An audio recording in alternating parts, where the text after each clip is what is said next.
This is the Zac Anesbury Show. Welcome.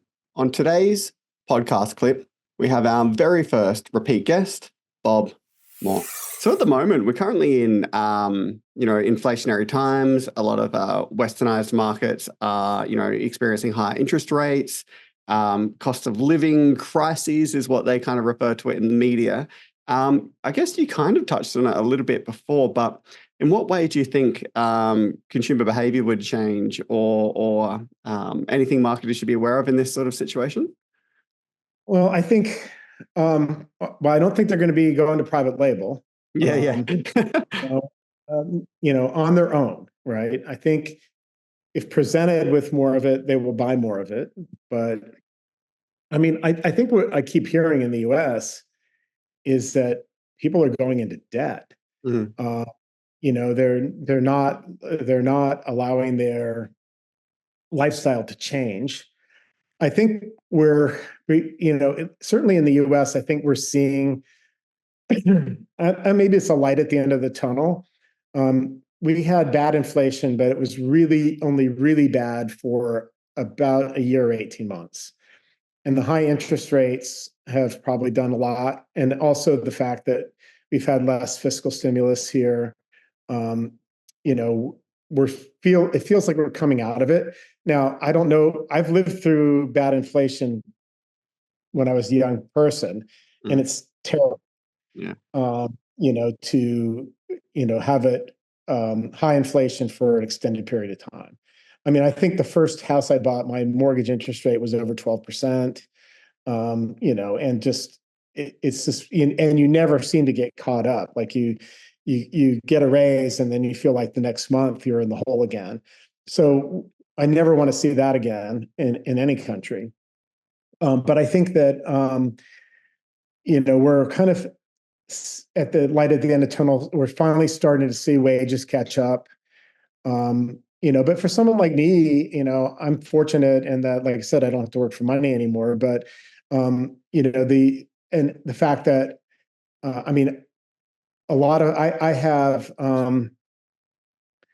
don't have a lot of big expenses that I have to cover, and so the fact that inflation is happening is really only at the margins for me. So I'm very fortunate.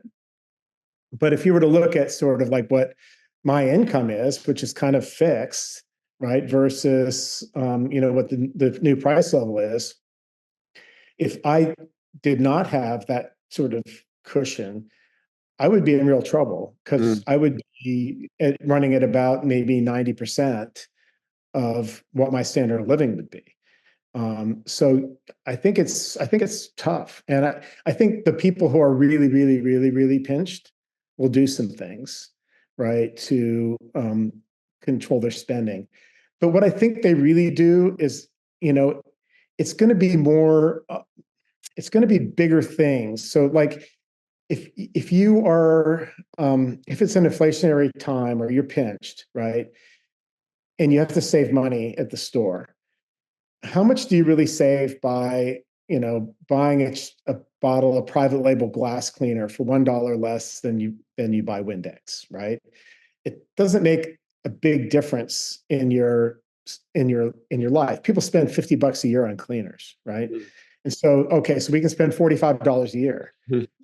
That doesn't really help you if you do that kind of scrimping, right? Well, but you could maybe cut your cable bill. You could maybe get a cheaper phone plan. Maybe you could cancel subscriptions. Maybe, so there's a lot of things that you can do that have a bigger, more meaningful impact. And some of it might just be foregoing some of your normal spending. Like, I'm not taking a vacation this year, right? I think the bigger thing that people are going to be facing in the US anyway, for a while, is going to be the cost of housing. The monthly mortgage payment has almost doubled from 4 years ago. And that has to do with two things. One, sort of a shortage of housing, and the demand has gone up, and so the prices have gone up. But then add on top of that, increased mortgage interest rates. And now your monthly payment goes up because of that too. It's made it very difficult for people to buy a home. Just, and then the supply, it's unlike Australia where mortgage rates adjust for most people. Most people have a fixed mortgage. Like, Yeah. I have a mortgage on this house and it's fixed at 3.25%. Yeah. Right. So now if I were to move and I needed to mortgage somewhere else, it would be 7% or 6%. And so people like me might not want to move because so that causes supply issues too. So I really think that,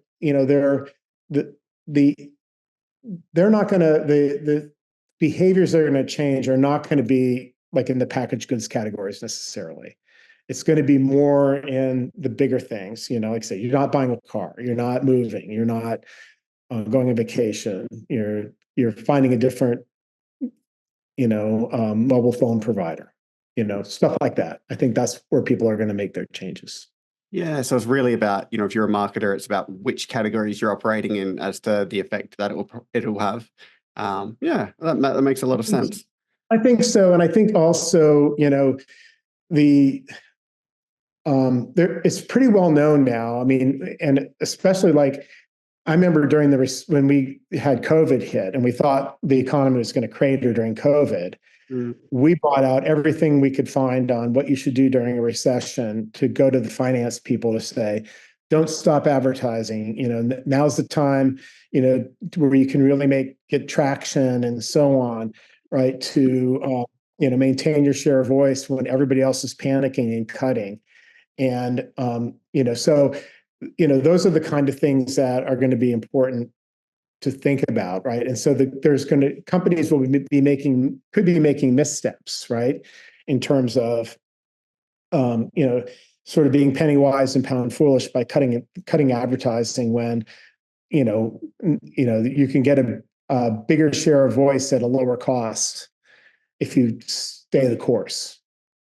Yeah, and the Institute has a lot of good research there about what happens if you actually do stop advertising. Yes. So when brands grow dark, if you're a sponsor and you're listening to this, definitely look at that research. Hey guys, it's Zac Anesbury here with just a couple of quick reminders. If you've enjoyed today's podcast, then make sure you subscribe so you never miss an episode. There are plenty more interviews to come with some of the world's leading marketing academics and practitioners. You do not want to miss these. In the meantime, if you're looking for another way to connect, then follow me on Twitter at Zac Anesbury. That is ZACANESBURY. For my take on the marketing issues of the day. That was the Zac Anesbury Show.